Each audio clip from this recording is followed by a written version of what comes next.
What's up, Three Rivers Church? Trust you're having a good day. This is not a podcast episode. It is a Three Rivers Church video, although this is the podcast studio, and this is what we normally look like when we do a podcast. You notice we have a guest here for this video today. This is John Palmer. You guys know John. He's one of our elders. And we're in the season of Your Best Gift. We do this yearly where we have a special fundraising opportunity for us as a church to give in addition to our regular giving, where we want to help stand behind one of our local engagement partners. This year, we want to focus on the GlocalNet Church Starting Hub. Now, we have been part of GlocalNet since there was a GlocalNet. We were Three Rivers Church. It started out of Northwood Church in Keller, Texas. It was Southern Baptist Church. We were a Southern Baptist church plant from Northwood Church in Keller, Texas. We worked through the North American Mission Board, and so we started that way. And as a Northwood church plant, Glocal is the DNA that really drives Northwood church planting. Well, over the years, that developed and evolved into what is currently GlocalNet, and we've been part of that since its inception. And in GlocalNet, one of the things we value in GlocalNet is starting other churches. So I personally have had the privilege of being involved in that since the beginning. So I get to go and share stories. I get to share teaching with church planters from around the world who come to Northwood Church and come to other Northwood Church plants where we do training. And so I've been doing that forever. We just haven't had the privilege of hosting that here with us because we were not a church that had enough staff to allow the bandwidth to put that kind of training on. Well, in this past year, God graced us with Chris Hayes. And so the absolute best administrative things that's ever happened in our church, where Chris has absolutely made so many things possible by getting so much done. And it's resulted in so many good things in our church, which has created bandwidth for us to be able to host something that's part of the DNA and the culture of GlocalNet, and that is not just going and teaching, but hosting church planters who want to come and learn how to plant a church through GlocalNet. And so we wanted to make sure we jumped in and had a chance to participate in that. And so this year we worked on a charter. That's what we do, right? So we have charters, and we actually hosted our first training, which was mostly Three Rivers people, and we got a chance to work this out this year. But our stated mission for this GlocalNet Church Starting Hub, and we want to ask and answer some questions to see why this is really important for us to invest in.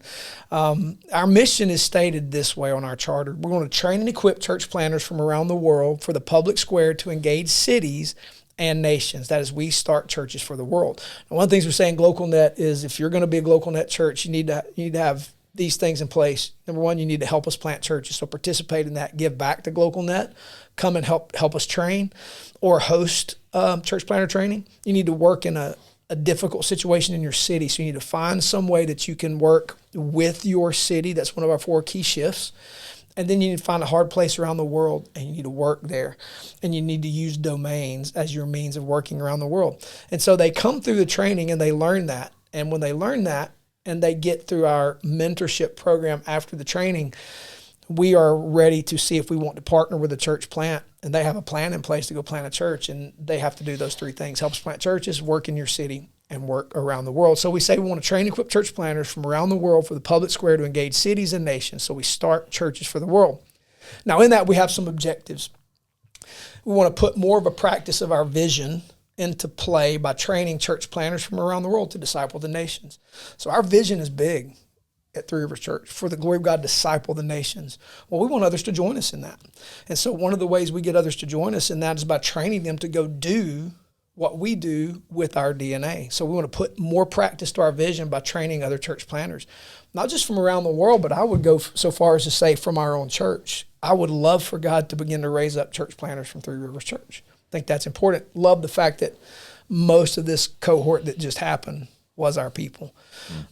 Second objective, we want to give Three Rivers members an outlet to serve the global scope of our work by hosting, serving, and building relationships and sending church planters who share our DNA.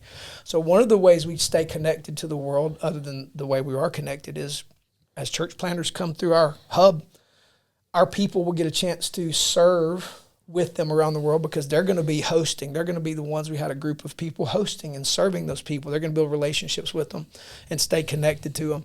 Third, we're going to partner deeper with GlocalNet beyond funding in our relationship by planting out of GlocalNet. So we want Three Rivers Church to be a participant in helping plant other churches out of GlocalNet from our influence. And fourth, opportunity to expand domain engagement in India with Gulzar by providing more church partners who come through the Church Starting Hub. And I would add to that the possibility of getting guys connected to Turkey.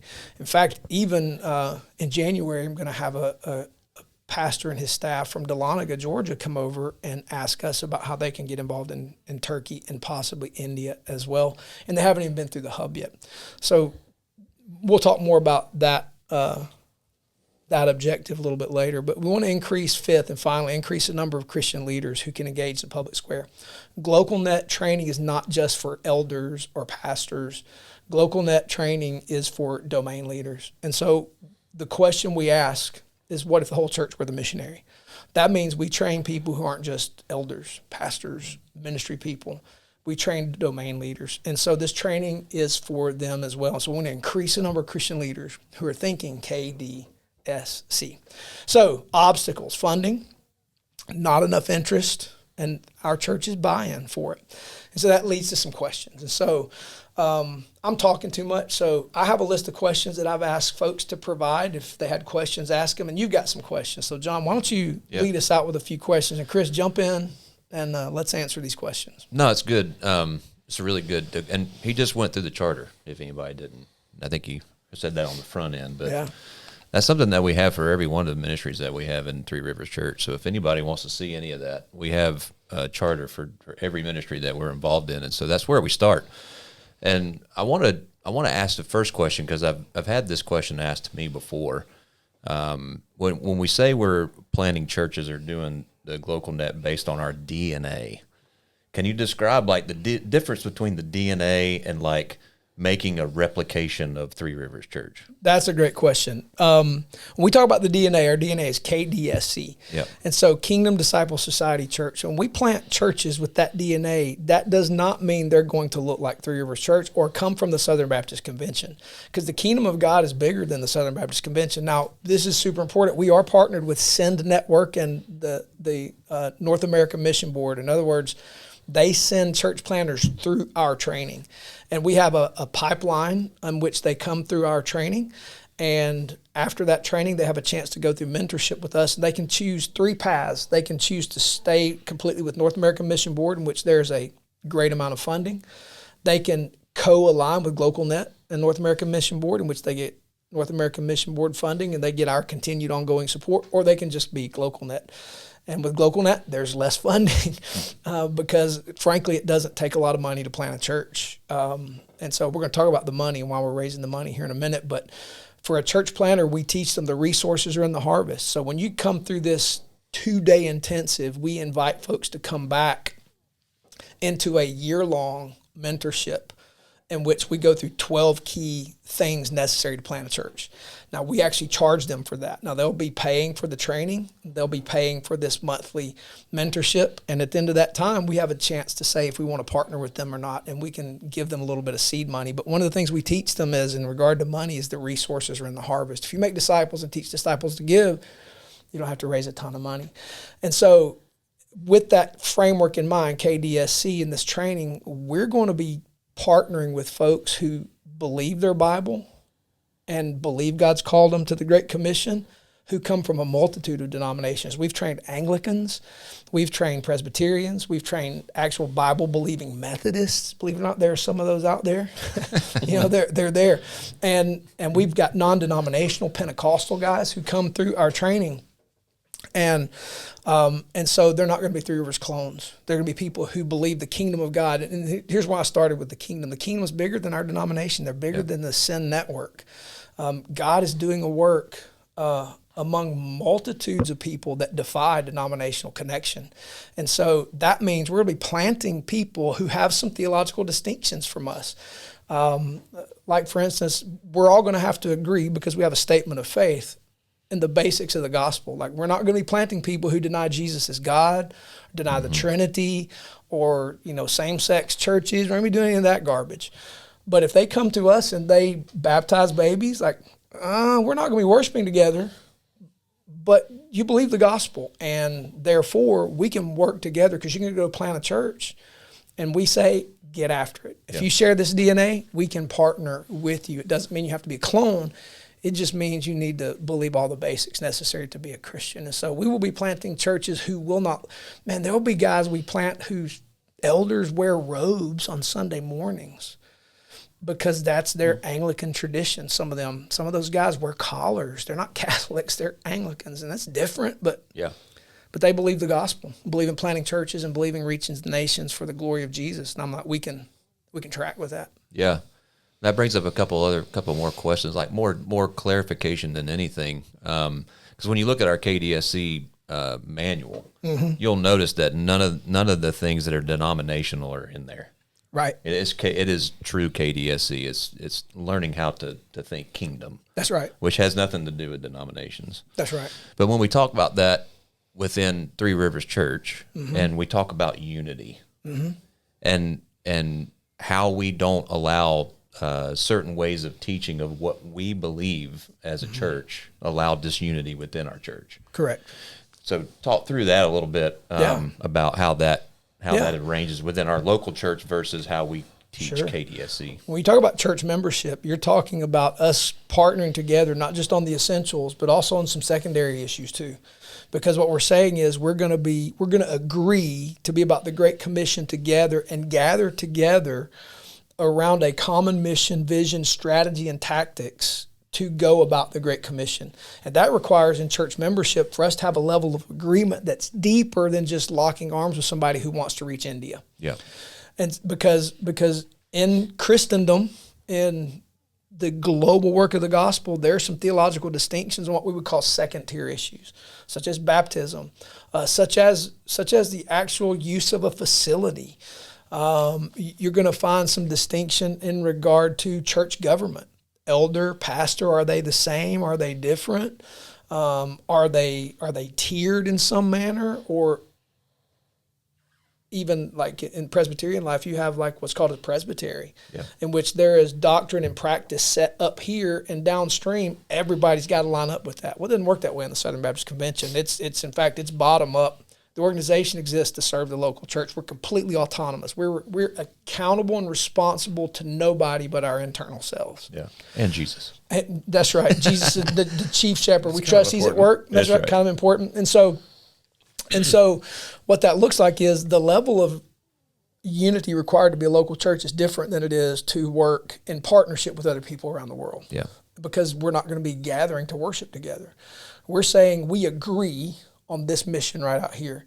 And with that in mind, we don't have to baptize the same way. Yeah. We can do it our way over here. You can do it your way over there, but we agree that these people need Jesus, and we're going to go after that together. And so the level of unity changes. So like when you come to a GlocalNet family gathering, you're going to be worshiping with, sitting in sessions with people who do not share your second and third level doctrinal issues. In fact, you'll hear things from the stage that you're going to like, no, I don't agree with that. But what's beautiful is what we do agree on is the nations need Jesus and our cities need Jesus, and the best way to do that is multiply churches. Yeah. And so for that, we lay aside our second and third tier issues because we're not gathering together in church covenant. We are gathering together for the mission of the gospel around the world. And so we can unify over that, but we're not going to be worshiping together typically unless we come together for special occasions, and we do that periodically. Does that make sense? Yeah. No, it makes total sense. Chris, I don't know if you have any follow-up to that. I was just saying, I think that's the reason, the opposite of that is the reason why churches in general have such a hard time working together is because they can't get past those second issues, or they think DNA has to be the same thing as culture. Yeah. And I think we made an important distinctive there that like our culture is our culture at Three Rivers, and some of that's woven through our DNA and through our distinctives and what we believe in on those some of those second and third tier issues, even down to how we do our order of worship and how long we meet, all the things that we decide to do. I think it's neat that you can plant churches from the same kingdom focused DNA who have different second and third tier beliefs. Yeah. yet still gather together in unity around that same cause. And I really think that's what GlocalNet does really well, and why it's important that we do this, not just for new church planners, but also, like you said, church members. Yeah. And hopefully you reach some pastors maybe who've been doing this for 20, 30 years going, man, I've been doing this backwards. I've been church focused, and that's hard. Maybe you could speak a little bit. I wonder, like, have you had those conversations with pastors who have been doing it a certain way? Because the hard part is they don't think they're doing it wrong. Sure. And maybe that's not right, and wrong might not be the right word to use. We would look at it and say, no, it should go this way. But hopefully we can reach some of those established churches and help them understand, hey, switching from this is not easy, but this is going to be the benefit of it. Yeah. We actually teach, and when we get to the society, the KDS, Domains of Society, we teach how we partner, and it's called, it's Vision, Relationships, Collaboration, Family. Because the question is, how do we collaborate, and who do we collaborate with? And we actually have a process called Vision, Relationships, Collaboration, Family. And you can apply that model to the local church and membership and to outside the church. You start with a common vision. Because if we have a common vision for the glory of God, disciple the nations, then we can say, okay, we can have a relationship because I share the vision. And when you have that relationship, that leads to trust. And when you trust, you can collaborate. We can work together here at Restoration Rome. We're church members. We're going the same direction. We trust each other. We can come to Restoration Rome and work together. And that defines our family. That's who we are. Well, you take that same process and you put it outside the church. What's our vision? Well, if our vision is GlocalNet's vision, if our vision is to see churches multiplied for the public square, then we can trust each other. We have a relationship. And that relationship leads to the ability to collaborate, and that becomes our larger family. So it actually works itself out for us in that we spend more time and resources together with GlocalNet people than we do churches in our city. And it's not because we don't believe churches in our city are good or don't have a good gospel-centered Bible teaching ministry. It's just that they have a different vision. They're not interested in the world first. And we say you start with the world because God's mission is disciple the nations, not disciple Rome, Georgia. Rome, Georgia is what happens as a byproduct of mobilizing the church for the nations. And so in GlocalNet, we say we start with the nations. It's Acts 1:8. It's Jerusalem and Judea and Samaria and to the ends of the earth. It's not then, it's and, meaning it's a simultaneous work. The goal is the nations because that's where it starts in Genesis. And in the process, we plant churches because that's how it works out in Acts, right? You see, Jesus gave us a great commission, which is what he did in Genesis 1. It's what happened in Genesis 12. This is in Matthew 28. And Acts is the working out of that. And it's the nations from the local church in the city. So you get your city by focusing on the nations, not the other way around. You don't say, let's win our city, then we'll go to the nation. And so in GlocalNet, we start with the world. We start with the public square. And there, we then mobilize everything we do. And so that begins to explain that kingdom framework versus a church framework. The church framework says CKDS. So we start with the organization of the church and we try to incorporate pieces of the kingdom, and then maybe some ministry to the city will work in there. And what is discipleship? I'm not quite sure. We say it starts with the kingdom of God because he is the ruler of all things and defines the mission for us. We don't get a chance to set the vision. He sets the vision. That's kingdom. Disciple is very clear. We're followers of Jesus who learn to hear and obey. Society is all of creation. And in that, Jesus is building his church. And so if you start with the church, you might not get the kingdom. But if you start with the kingdom always produces the church because the gospel is the gospel of the kingdom. And so that's a quick intro into the difference between a church framework and a kingdom framework, but it's also how we determine how we partner. And if we have the same vision on the kingdom of God, we can work together, even on second and third tier issues where we differ. Man,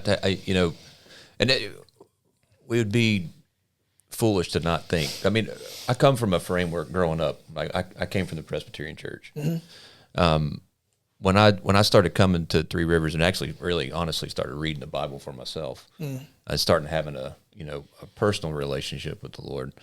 There was a lot of things in my DNA that had to get rewired because I didn't necessarily I didn't understand exactly what kingdom meant. To be honest with you, I would have argued the fact about Jesus bringing the gospel of the kingdom versus gospel of salvation. And I think one thing, and this is what Three Rivers want you to hear, and if you have questions about this, come ask us, but also re-listen to this podcast when you get kind of stumped up on DNA versus Three Rivers Church. Yeah.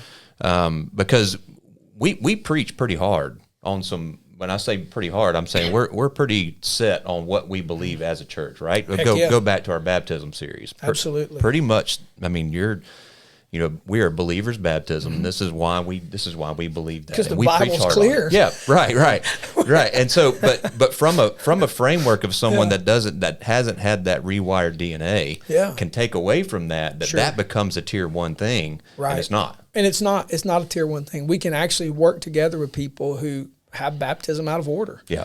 And I believe baptism's out of order. And and by the way, that's a framework for how you work in the public square. Yeah. It's like you don't hide and cover up your distinctions. You lead with your distinctions. Like, we do not baptize infants because I think it's Catholic.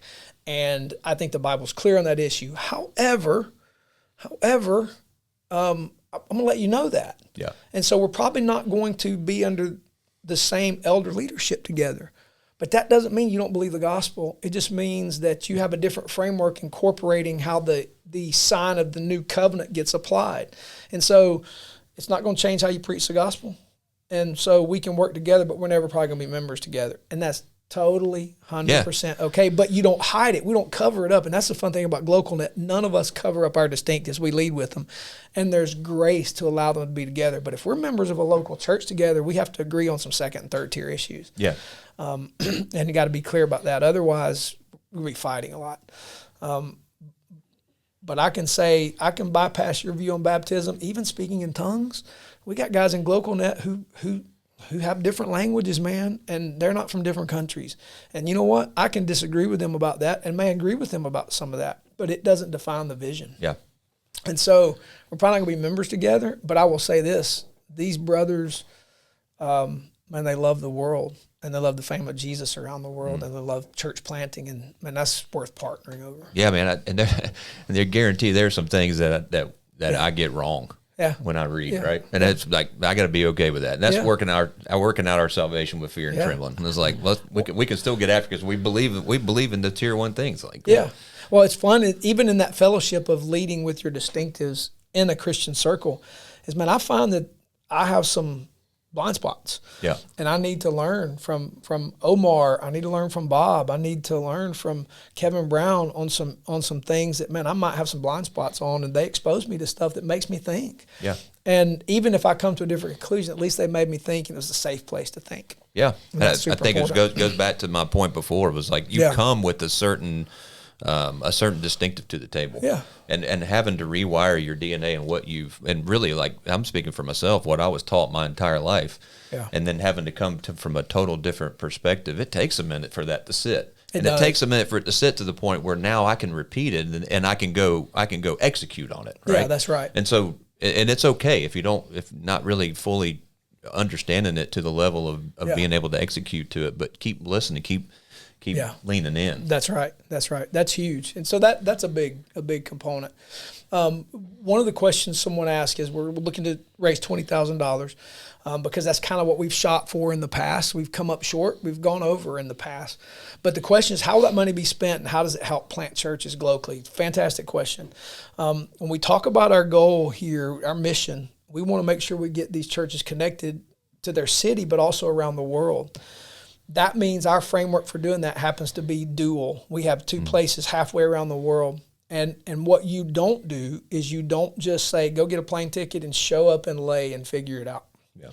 What you have to do is help people. Number one, if they've never traveled out of the country, the idea of going to a place that's as rugged as the state of Ladakh in northern India in the Himalaya mountains is not just something you take lightly. You don't just send people to. And when it comes to going to Turkey, that can be a volatile situation. In fact, I took my son, my oldest, who was at the time just turned 16, and 2 ladies when the coup happened. I remember that. You remember that, right? Yeah, they're trying to get you out. Yeah, you're trying to. Like, oh man. So there's war going on around us, and tanks coming down this thinking. It's insane, and so you don't just send people to places like that without teaching them how to do it.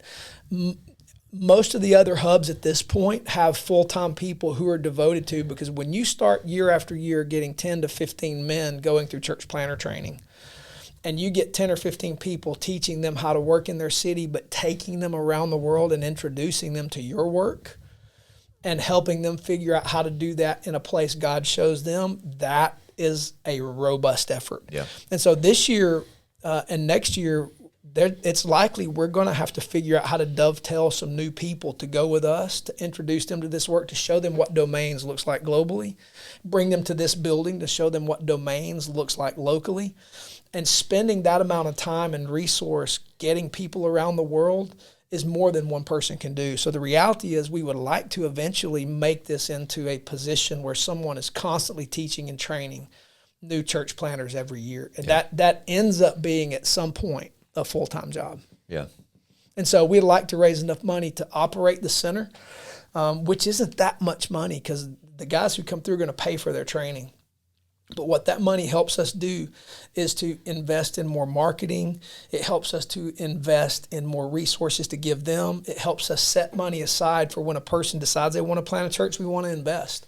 You know, the Bible teaches you sow sparingly, you reap sparingly. So we want to teach them the resources are in the harvest, but we also want to give them a little bit to say, as you need, here's some resources. Yeah. Because you can't outgive God. And as a church is generous with its resources, we'll never be able to outgive God. He will continue to be generous to us. So we want to give them some money, and we want to have enough to be able to look at making this a full-time position as well. So it'll fund the center, fund church planners, and fund the capacity to have somebody mentor them globally and locally and how to do GlocalNet work like we do it. Yeah. Does that kind of get at how the... And $20,000 is won't even touch that. That's just the starting point. So we've got to get that into a place where we're not always just depending on our church to fund that. Maybe it needs to, but I'm going to probably have to raise some funds from outside also. And as we do more around the world and more in our city, we can public square fundraise. Yeah. And that's a different ballgame. Yeah, a little more clarity on the Your Best Gift part too is for those of you who may be new to that. Basically, Three Rivers is going to match up to $10,000 of what you give. So if you give $10,000, the church gives $10,000.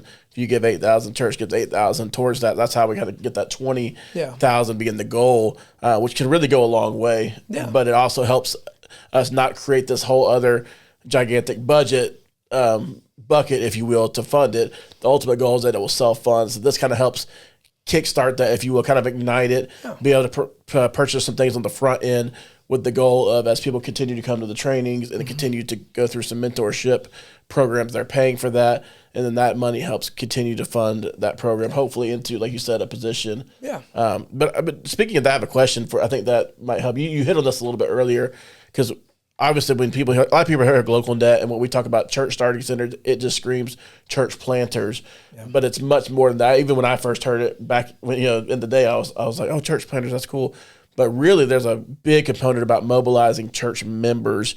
How does that play out specifically for our Three Rivers members, and how can they, as members, get involved and benefit from this training, as well as maybe some opportunities to serve long-term down the road in some of these global areas? I think that's a multi-pronged answer. One of those is we want to train domain leaders. And so when you know this DNA, we teach through it. It's in every sermon at some point. It rears its head. But in January, we focus on KDSC. But if you go through this intensive training and want to do the mentorship, it's the answer to the question, what if the whole church were the missionary? Because ultimately what it looks like is church planners aren't biblically supposed to be pastor elders. They're supposed to be church members. Church government happens on the backside of planting churches in the New Testament. So every example in Acts, a church is planted with regular people. And then after the fact, Paul writes back and says, now about church government, it needs to look like this. And so we don't know what that looks like here. We still start churches with pastors, seminary graduates, ministry leaders, not John Palmer with Sunoco and not other people working at their insurance agency. What would it look like if every domain leader took seriously the responsibility to disciple and plant churches in their domain? And when we go through the domain map, you begin to see how that is God's strategy from Genesis 1:26 to 28 to launch a movement to every corner of the universe. Is it's not a few, planting a big church. It's a lot planting small churches. Yeah. And so that it changes the dynamic there. Is I want Three Rivers to be a church planting machine, not in the sense that a bunch of people come to us to get our training. I want that to happen. But I would love if God would move in us in such a manner that he raises up Three Rivers people in their domains to get this training and go plant churches. The next, it's a chance to serve. You got a group of people coming in.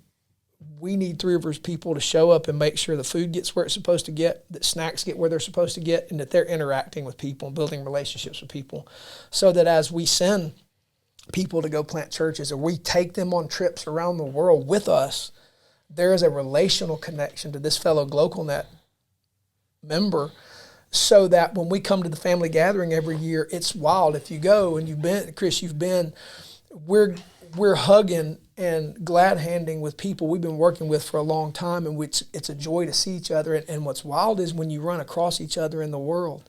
You're in an airport and you hear a voice and you turn around and it's like, oh my gosh, I know you, and you're GlocalNet. And so you have these relationships around the world that blossom in some amazing ways. And then we cross-pollinate, and that our members end up having relationships with people who are functioning in domains of society and shifting their cities. And so you're able to collaborate and ask questions and learn from each other. And that's a beautiful thing. We've actually had the chance to go and present on how we do Restoration Rome at GlocalNet Family Gathering, and how to do child welfare.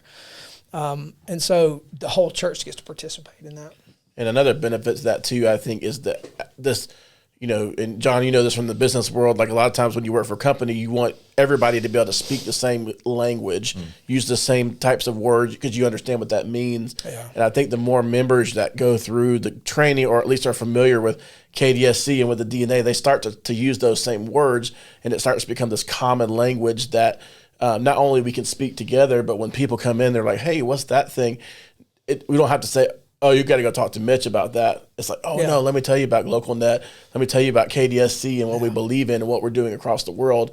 And there's some really cool things that happen with that when people get it and we're seeing that now. More and more of our folks are going through it or have been through it. We preach on it every year. Yeah. And so they're able to use that language, understand what it means to them and here, but also what that means practically in our local domains and in our world. Yeah, that's right. I think the major differentiator that we have the opportunity to do is to really put execution around domains. Yes, 100%. Because you and not saying anything negative about GlocalNet or other churches or anything, but there's still a huge church framework there, you know, and there's got to be a way that we can share what we're doing and be me personally from a domain engagement of how do we do that? How do you execute that? Like it's easy. I'd say easy. It's not easy to teach. It's very counter to what the church culture is, but how do we get that into people where they don't think that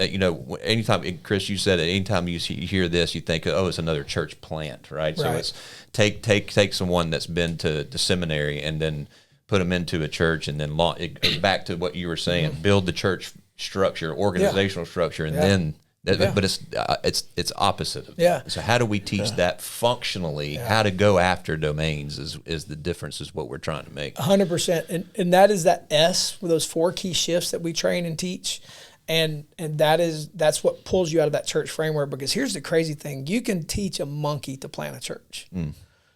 All you need in the West is entertainment, a place, good marketing, and you can get a crowd to show up all day. That pretty much is the church of the West. But if you're going to talk about mobilizing an entire people to shift all of creation back to its creator who redeemed it at the cross, that requires everybody's participation, not just a few showing up for entertainment, but it requires the whole church, its structure, and its members to be ambassadors who preach the same message, are skilled at taking people and turning them into disciples and planting churches.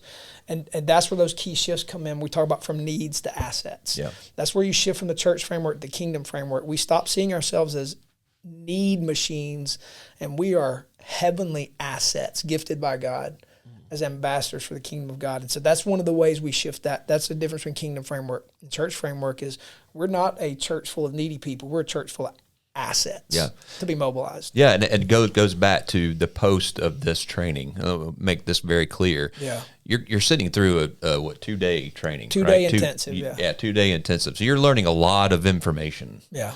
The rubber meets the road past that. That's when right. you get into the coaching, into the mentoring part of that, where you actually are working through scenarios of going and engaging your domain. That's right. Because when you get into the thick of things, it changes. You don't necessarily fall back on all the things that you learned. You got this framework, but you're not really too sure how that framework fits into the into a corporate setting. Yeah, right? that's exactly right. And so we train in those things. It's very much a much more granular charter.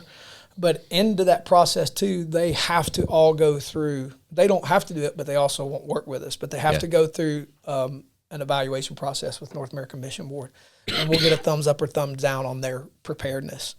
And so it's pretty rigorous. If you go through past the 2-day intensive, it's going to be intense. Yeah. But if you get through it, you've got what you need to go be successful in the public square. Yeah. Yeah, one of the beautiful parts of that is that I think it's empowering, because I think I grew up in that church framework of like, God called certain people to be missionaries, and that they went and lived somewhere, and then we had Missionary Sunday once a year, and it gets back to the Great Commission's for all of us, and it's a command. Yeah. But the empowering part there is, like, if you're good at hammering drywall, there's a need for you in the nations. Absolutely. If you're a nurse, there's a need. If you're good at organizational leadership, we got people you can come and train.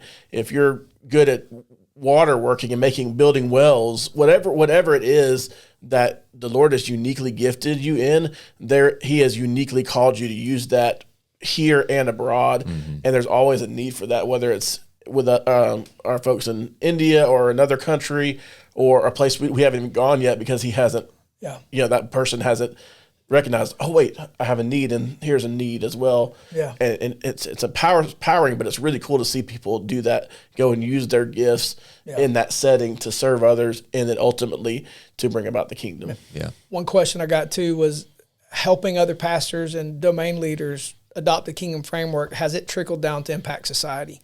And the answer to that is yes, it has. Number one, this is being filmed and recorded in an impact in society. And so this kingdom framework has resulted in the city giving us this place from which we are the leaders in the state of Georgia in child welfare.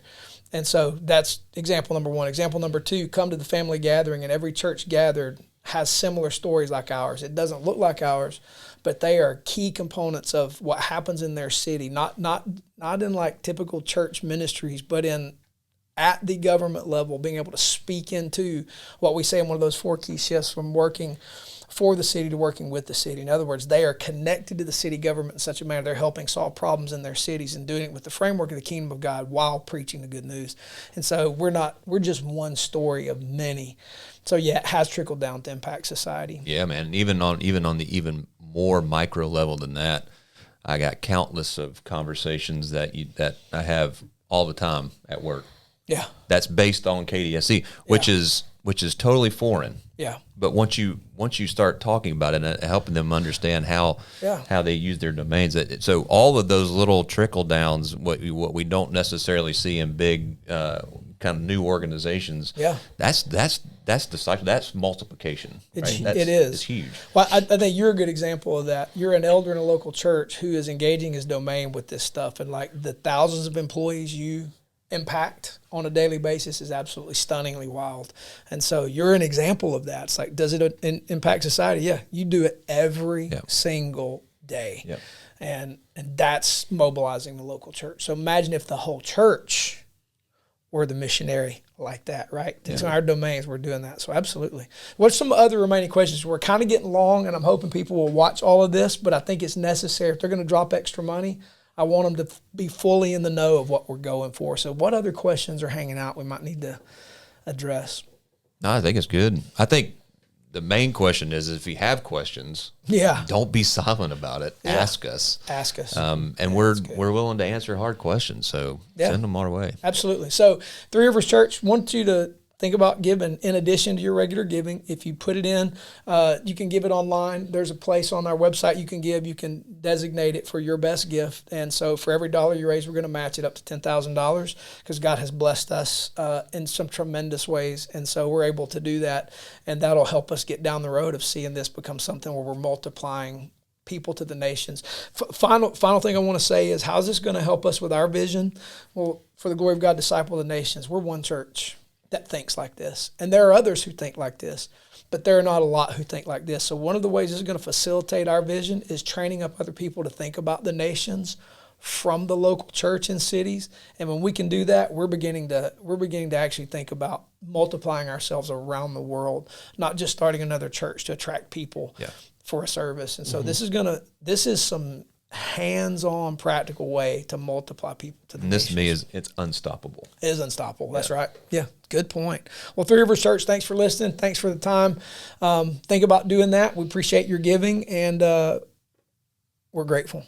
Y'all have a good day. Talk to you soon. Out. See you.